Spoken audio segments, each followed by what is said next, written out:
A radar scan of the Khafre pyramid, conducted by researchers from the University of Pisa and the University of Strathclyde, has reignited serious interest in what might be hidden deep beneath this ancient site. According to their interpretation, 5 previously unknown chamber-like structures appear to lie within the pyramid itself. These chambers are said to connect to a system of pathways descending below the surface. Deeper still, the scans revealed 8 vast vertical formations, described as wells or shafts, stretching more than 6,500 feet across and descending over 2,000 feet underground. Spiral patterns within these structures have been interpreted as winding ramps or internal stairways. Below these shafts, the team identified 2 massive rectangular enclosures, each measuring approximately 260 feet across. According to their findings, each enclosure contains 4 additional shafts, extending downward from the surface of the structure, adding another layer to what they believe may be an immense subterranean complex. The radar signals were sent from 2 satellites over 400 miles above Earth and transformed into 3D models, forming what the team believes could be the outline of a vast, hidden system beneath the plateau. In their words, it may be a true underground city, and potentially connected to ancient legends of the halls of Amenti. While the findings have yet to be verified, they echo past theories of chambers, passageways, and forgotten knowledge sealed beneath the sand. To follow the deeper story, we turn to Ancient Civilizations, a Gaia original series that questions what we've been taught and what we've forgotten. The Giza Plateau. This infamous rectangular-shaped area overlooks the Nile Valley and is only 5 miles from Cairo. Here, people come from all over the world to gaze upon the pyramids and the Sphinx. But below these magnificent structures lies a slew of myths, legends, and documented evidence of an underworld so vast the human mind cannot even conceptualize its existence.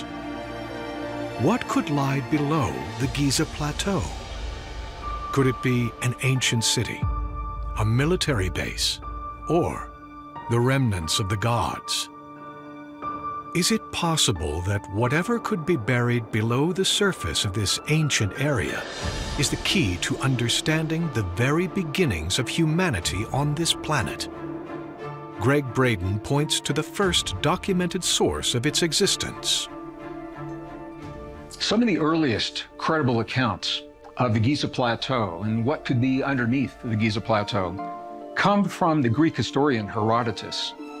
It was during his life in the 4th century, approximately 4th century BCE, when he compiled a record that he called the Histories of ancient civilizations, ancient cultures, ancient technologies that predate his time by thousands and thousands of years. And it was in his volume, The Histories, that Herodotus began to talk about Giza and underneath Giza, beyond what the eye can see with the pyramids and the Sphinx and the temples during his time. He speculated that there were passages, there were chambers, there were pathways. Some of them were natural, created by fast-moving water under the limestone of the Giza Plateau. Some of them were enhanced by humans at a time when this part of the world had a very, very different climate than what we have right now. Herodotus believed that it was in this location that the remnants of the ancient civilizations, such as Atlantis, were able to store the records, the histories, the writings, and examples of technologies from their time that would be preserved for future generations following Herodotus.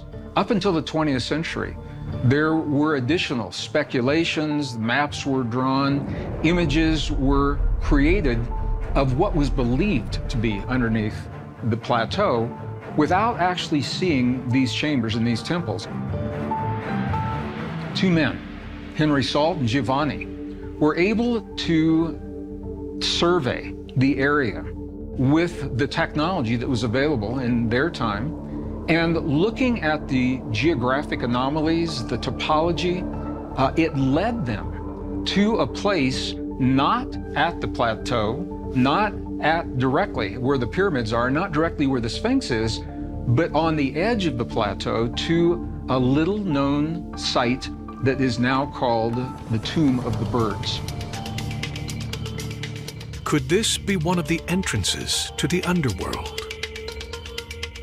We know that the Tomb of the Birds was venerated as the place of a bird god. We don't know what god, but it was most likely Thoth, the keeper of the hidden records, suggesting that this is the entrance that will eventually take us to the Hall of Records themselves.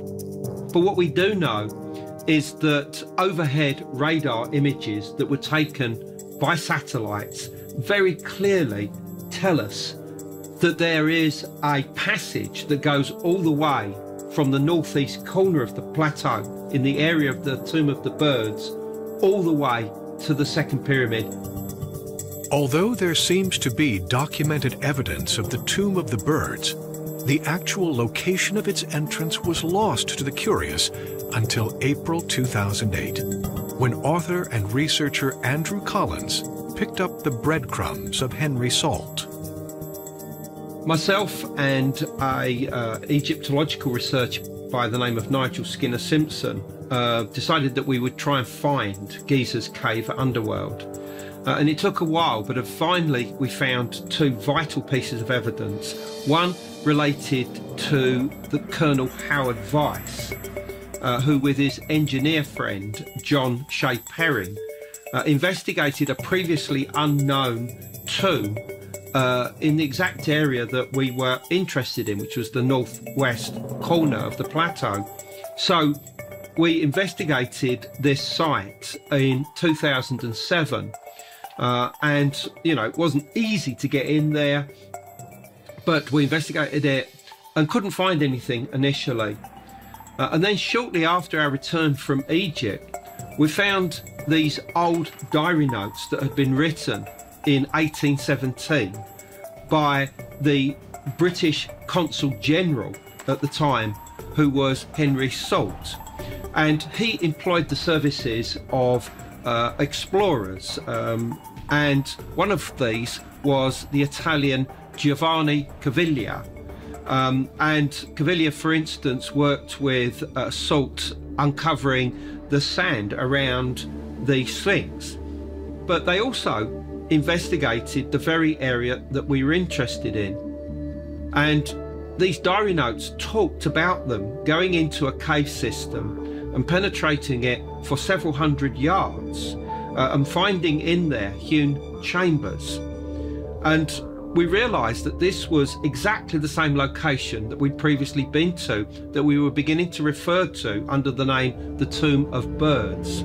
So we went back there in April 2008, and this time we looked harder and we found a small crack leading into this cave chamber, this huge, massive cave chamber.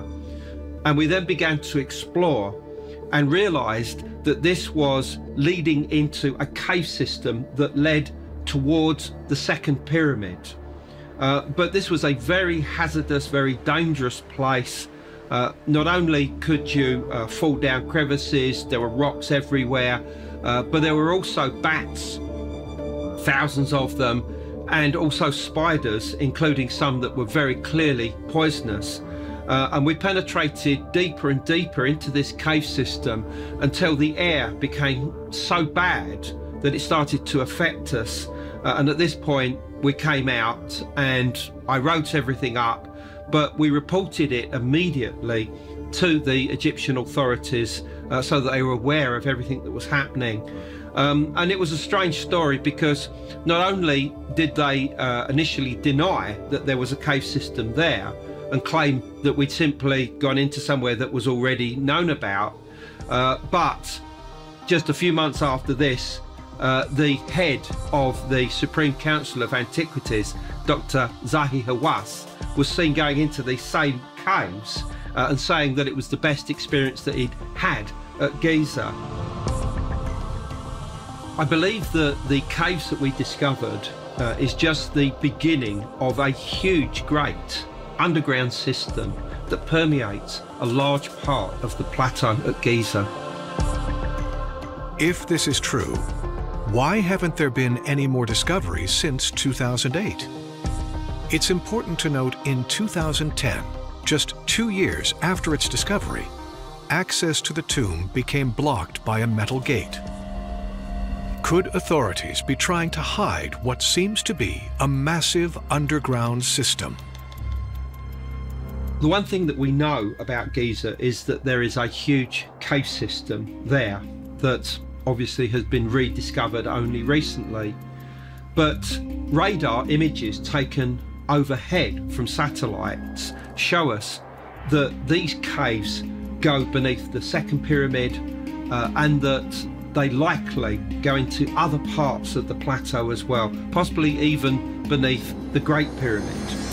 And that tells us that somewhere here could be a series of hidden chambers that were actually hewn by either the dynastic Egyptians or perhaps even from a much earlier age by the so-called Elder civilization that may well have existed at Giza as early as 10,500 BC.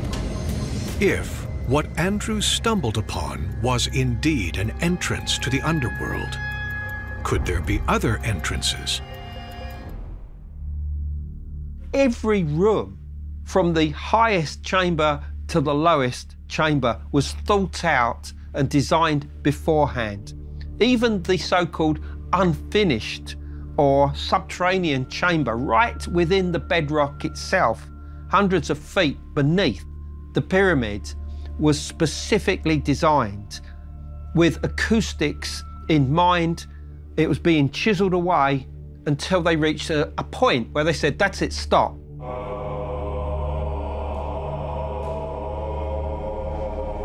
We've achieved exactly the acoustics we need to generate certain sound frequencies. We need go no further. So they left it the way that it was.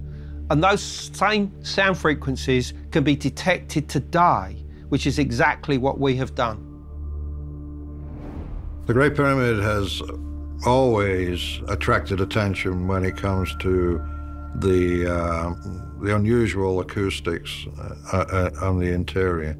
I think the first recording of somebody actually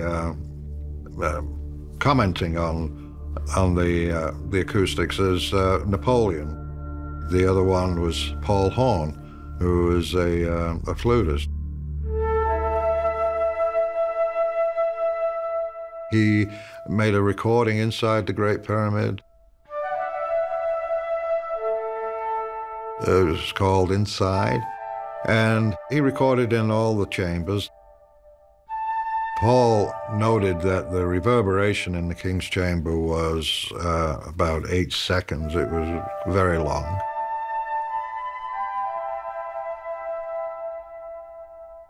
And he also reported that the frequency when you struck it, Khafre rang at around 438 hertz, which is close to 440. In 2019, I was able to go into the Great Pyramid with a team of about 15 people, and we were permitted to carry out a very simple experiment. And everybody went into every different part of the Great Pyramid, and sounds were made in each of these chambers so that we could not only monitor the different frequencies, the different decibels, but also to find out whether those sounds could be heard in different chambers. And we were able to build up an incredible picture of what was going on an acoustic level. And the different frequency ranges, not only were those fine-tuned towards the human voice, in other words, chanting, singing, and other forms of ceremonial activity were obviously in mind with the design of the chambers. But beyond that, we were able to detect in the lowest of the chambers, a so-called subterranean chamber, and a long passage that exits from this chamber called the Dead End Passage. we were able to find that in here, there was generated incredibly low frequencies, as well as what is known as infrasound. And this seems to have been deliberate. Infrasound is sound frequencies that are below 20 hertz. So we do not hear them so much as feel them and experience them. And they affect us on a very subtle level. They cause what we would refer to as paranormal experiences, or the sense that we're entering into otherworldly environments. We most certainly know that when you visit in the Great Pyramid and you go into these various rooms, there's a particular tonal frequency. And when you visit the King's Chamber, and you can make the sacred Om sound, it's almost as if it's been harmonized towards this.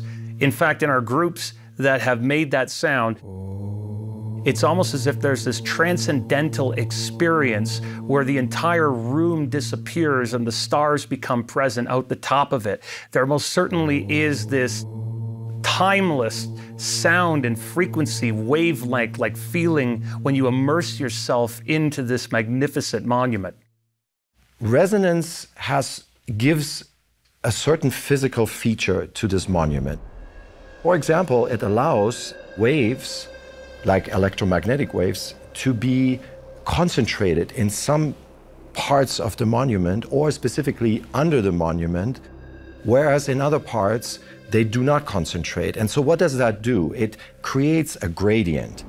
You have an area where you have a high concentration of energy, and then you have other areas where you have a low concentration, and those areas are closer to the top of the Great Pyramid. So what does that do? It basically creates a flow of current in this case, or magnetic waves, and that, to me, suggests that it is possible that the Great Pyramid may have actually operated to concentrate power by creating this gradient.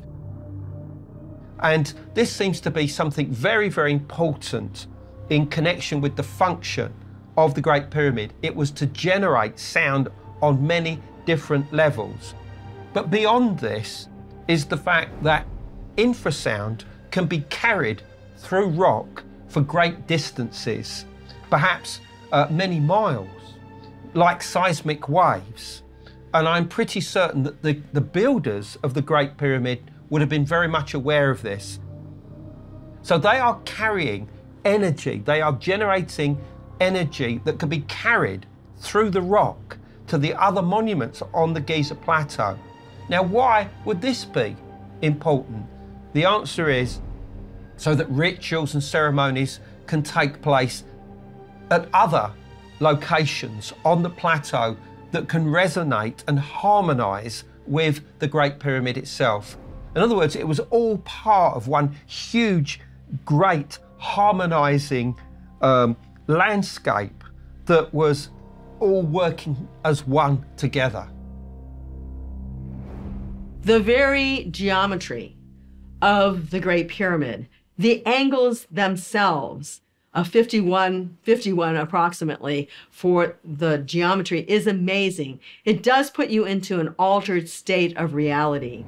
And Professor Golod in Russia has built pyramids not even of the same geometry, and certainly not of bricks and stones and limestone and mortar. He makes them simply out of wood.